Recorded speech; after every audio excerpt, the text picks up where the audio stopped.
Hello, Year Twos. Today I would like us to start reading the book called The Beast of Buckingham Palace by David Walliams.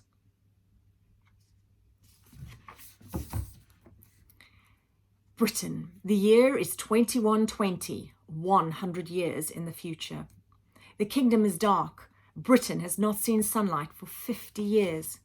The government has been overthrown, and once again the king rules the kingdom from Buckingham Palace. Still home to the royal family, it is now also a fortress. No one can get in or out. These are the characters in the story. Prince Alfred. He is a sickly boy of 12 who has never known life outside of Buckingham Palace. There's a picture of him. And then we have the king. The king was once the great ruler and a kind father. Now he is as lost as his kingdom. The queen is an impossibly posh lady who is much loved by her son. She and Alfred have an unbreakable bond. The Lord Protector. He is a learned man who began his royal career 40 years ago in the palace library. He has risen to become the king's closest advisor, but yearns for more power. He looks a bit evil to me. Mite is a homeless orphan from the outside. She is so small because of her small size. Oh, she's so called because of her small size. Her parents were killed when she was a toddler, and since then she has had to fend for herself. Gosh, that must be quite scary. We've got Nanny. And Nanny is a lady in her 80s who, in her job, has looked after 2 generations of royal children. She cared for the king when he was a boy and is now the nanny to Prince Alfred. There's Nanny. And last but not least, we have the old queen. The old queen is an elderly lady who was queen when her husband was king. Now she's deemed to be a traitor and is living somewhere in exile. Exile means far away, not in the same country, possibly, as the royal family. No one knows where she is, except her, of course. Then we have Lady Agatha and Lady Enid, are 2 of the old queen's ladies-in-waiting. As ladies-in-waiting, they performed various duties for the old queen, such as tending to her dresses. That means putting it on her, making sure it's nice and tidy and it's all fitted properly. They carried bouquets of flowers and they also typed letters. Now they too live in exile. They're also far away from where they should be, with 4 other ladies-in-waiting. Lady Beatrix, Lady Virginia, Lady Daphne, and Lady Judith. Oh my goodness. They're all dressed in black. Some are looking pretty evil. Oh.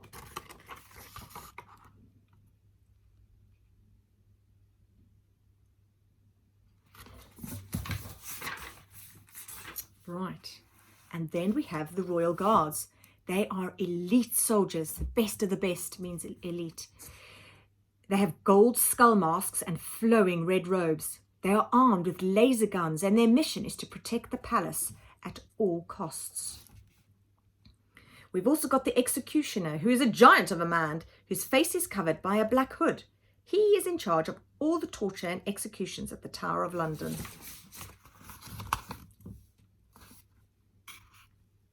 Royal Guards and the executioner. And then we have Octobot. He's an 8-armed robot that is meant to perform the same tasks as a human butler. And then over here, we have the all-seeing eye. This is a flying robot that resembles a giant eye. It is under the control of the Lord Protector, so he can monitor everyone and everything in Buckingham Palace. Right, let's get to the story.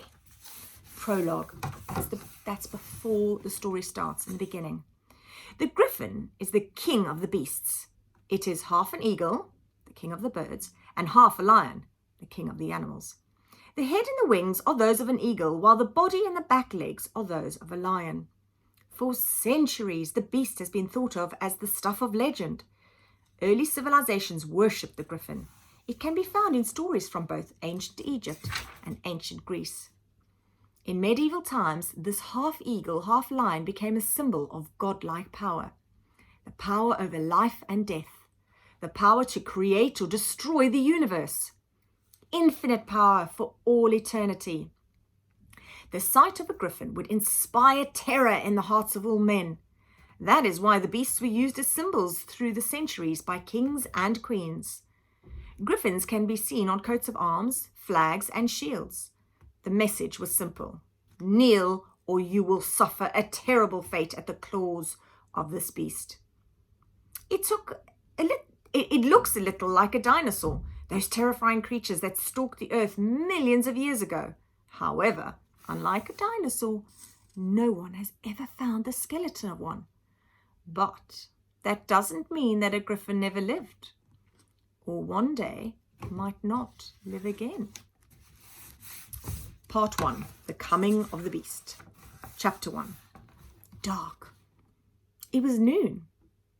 The sky was black. There had been darkness over the kingdom for half a century. Half a century? 50 years. For many years before, the people of the earth had not taken care of their home. They had burned down all the forests, reducing every last tree to ash. They had pumped the rivers, lakes, and seas full of waste, killing all of the fish. They had dug deeper and deeper under the ground for oil until the planet was hollow to its core. Eventually, the earth took revenge. The ice caps of the Arctic and the Antarctic melted. The floods were so mighty that whole countries became submerged underwater. Violent earthquakes shook entire cities to the ground. All that was left behind were piles and piles of rubble. Volcanoes erupted, pumping billions of tons of ash into the air. Without the sunlight, the crops withered and died. Nothing could grow. The kingdom was plunged into an eternal winter. It was the only word Alfred knew. He was already 12 years old, but had never, ever seen sunlight. Often he dreamed how it must have been to feel the sun on your face, or run through a field of tall grass, or swim in a sunlit sea. But it was just that, a dream. The boy had seen pictures of the sun in books and marvelled at it, a perfect circle of gold. Now the moon and stars had become invisible too. Alfred would spend hours and hours imagining how the night sky must have looked, with 1,000 little lights twinkling through the blackness. He was one of those children who liked nothing more than being alone with his imagination. In truth, he had little choice, having been sickly his whole life. Soon after he was born, he became ill. As a baby, Alfred had not expected to survive. But survive he did. Just. The child was as pale as snow and as thin as dust. He wore thick glasses to aid his poor eyesight. Often, Alfred was so weak he had to stay in bed all day. Thank goodness all around his bed were piles and piles and piles of books. Books, books and more books. Books about animals, books about space, books about trees, books about dinosaurs, books about books. Books about history were his absolute favourite. The trouble was that there was a strict curfew in the building where Alfred lived. Night was the most dangerous time. That was when there was most chance of an attack from the outside. Lights had to be out at 8 o'clock sharp by order of the king. Anyone caught with lights on would be severely punished. Punishments were brutal in the kingdom. Those in power had returned to medieval forms of torture. The thumbscrew, the Iron Maiden, the breaking wheel, the pillory, the rack, the scold's bridle, the rat's dungeon, the head crusher, the iron chair. Despite the strict rules, the boy loved his books so much that he would carry on reading by candlelight under his bed covers. The night our story begins, Alfred was doing just that. He was reading a weighty, leather-bound book about the kings and queens of Britain through the ages. The first known one was Alfred the Great. He had become ruler an impossibly long time ago, in 871. The boy was named after that first king, but it was hard to believe anybody would ever describe this Alfred as great. He felt anything but. As the boy was devouring the story of the beheading of King Charles I in 1649, a deafening sound rocked the room. Kaboom!